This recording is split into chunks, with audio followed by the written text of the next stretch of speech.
Hi friends, ಇವತ್ತಿನ video ಬಂದು ಪಾಲಕ್ chicken gravy ಮಾಡ್ತಾ ಇದ್ದೀನಿ. ಹೇಗೆ ಮಾಡಿದೆ ಅಂತ ತೋರಿಸ್ತೀನಿ. ಸ್ಕಿಪ್ ಮಾಡ್ದಂಗೆ ವಿಡಿಯೋ ಫುಲ್ ನೋಡಿ.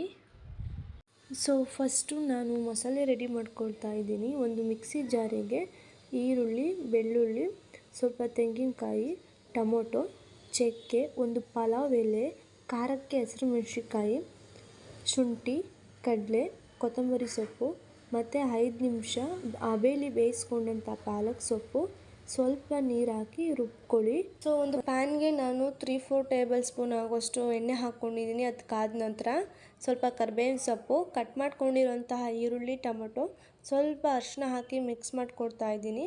ಅದಾದ ನಂತರ ತೊಳೆದಿಟ್ಟಿರೋಂತಹ ಚಿಕನ್ನ ನಾನು ಆ್ಯಡ್ ಮಾಡ್ತಾ ಇದ್ದೀನಿ. ಅದು ಹಾಕಿದ ಮೇಲೆ ನಿಮಗೆ ರುಚಿಗೆ ಎಷ್ಟು ಬೇಕು ನೋಡಿ ತಕ್ಕಂತೆ ಉಪ್ಪು ಹಾಕಿ ಮಿಕ್ಸ್ ಮಾಡಿ 2 ಮಿನಿಟ್ಸ್ ಹಾಗೆ ಬಿಡಿ.